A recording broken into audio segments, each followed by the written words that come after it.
Hi, my name is Theo Tsitroulis. I'm an SNC coach, and this vlog is about skills and capacities in locomotion. We see a basketball player running a 40-meter sprint. The camera was set between 20 or 30 meters. While this video runs in slow motion, we realize that many issues occur. To examine the origin of these issues, I examine each running phase separately. In this frame, I examine the pre-stance phase. We see very clearly that the athlete lands on his heels, thus increasing the ground contact. Moreover, we see a poor retraction of the limb, which leads to a contact point far from the center of the mass, and of course the braking forces are increased. When it comes to the position of the knee of the swing leg, it fails to catch up with the front leg. During the mid-stance, the most important issue of this phase is the athlete's torso, and more specific, a curved upper back, which might affect negatively a powerful hip extension. In order to assess the triple extension mechanism, I instruct the athlete to perform a power skip.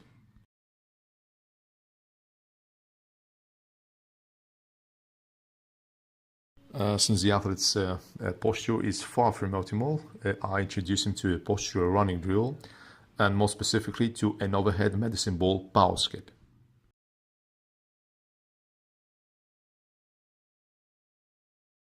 When comparing the power skip to the postural drill, the differences are obvious. It seems that a better posture can maximize his ability to use the triple extension more effectively. A poor posture results in a lower vertical hip position that doesn't allow for powerful extension from the hips. The drill reinforces a higher hip position and encourages the athlete to create a direct line of force from the shoulders down to the foot at maximal plantar flexion. According to my evaluation, the athlete lacks certain capacities that obviously interfere with his sprint mechanics.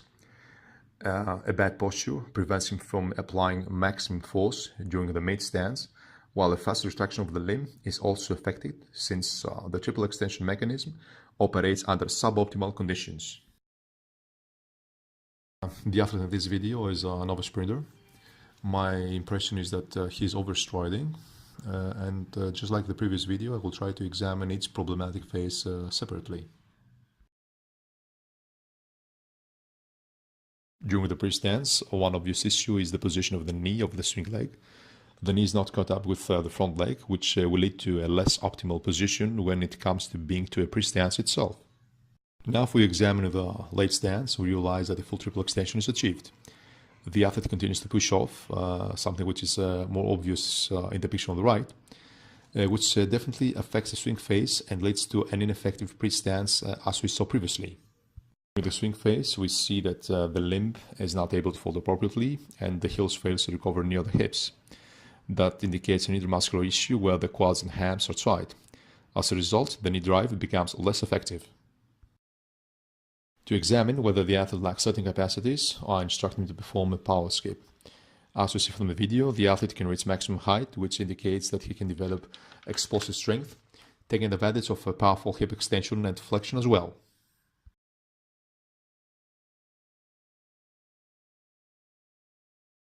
In this video, the athlete performs a C drill. The purpose of this exercise is to evaluate his ability to fold the limb and recover the heel near the hips.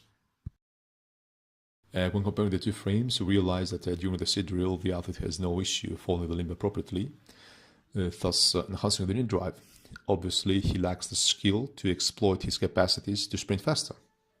In our first example, the athlete lacks certain capacities that limited his sprinting performance, specifically his posture affecting negatively his triple extension mechanism.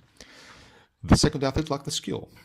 He adopted an ineffective pattern during the late stance, and he continued to push off till a triple extension was achieved, while during the swing phase, he failed to simultaneously relax the quads and hams, indicative of poor intermuscular coordination. In this video, we see a basketball player performing the Pro Agility test. For this purpose, I used the basic 3-cone setup.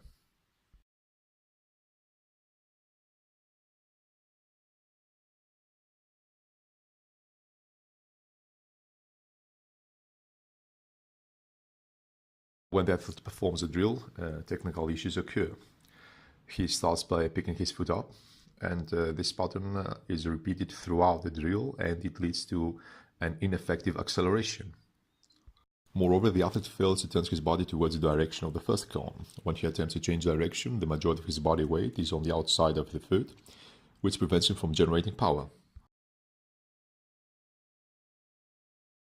As the athlete reaches the third cone, he starts taking abbreviated steps too early. We also see that he is unable to appropriately lower his center of gravity. On the right screen, the athlete is instructed to decelerate until he comes to full stop. He fails to further lower his center of gravity and he compensates with a backward lean. On the left screen, I evaluate his acceleration. He can't generate sufficient horizontal propulsion force. His touchdown distance is very poor, thus the braking forces are increased, and he caves in thoracic. Basically, you see in both situations that he lacks the strength. To further assess his readiness for agility, I evaluate his capacity to generate lateral propulsion force. While performing the skater jump on the right, he can barely stabilize his body and his propulsion force is very low. On the left screen, he performs a bilateral drop landing where he fails to maintain stability, and obviously he cannot handle the additional stress that comes from jumping or deceleration. In this video, we see a martial artist performing this agility drill for the first time.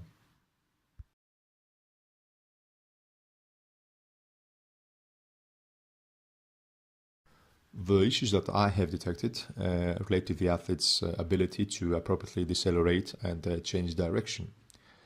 In both pictures, the majority of his body weight is on the outside of the foot, while his shin is not pointing in the direction of the desired movement. In this video, I evaluate his capacity to generate force horizontally and laterally as well. His horizontal propulsion force is very good and he can lean forward without disrupting the line force. When he performs the skater jumps, he can generate high lateral forces and stabilize his body sufficiently. Now we see the athlete performing the drill after a technical intervention. Although his technique is not optimal, I believe that his improvement is obvious.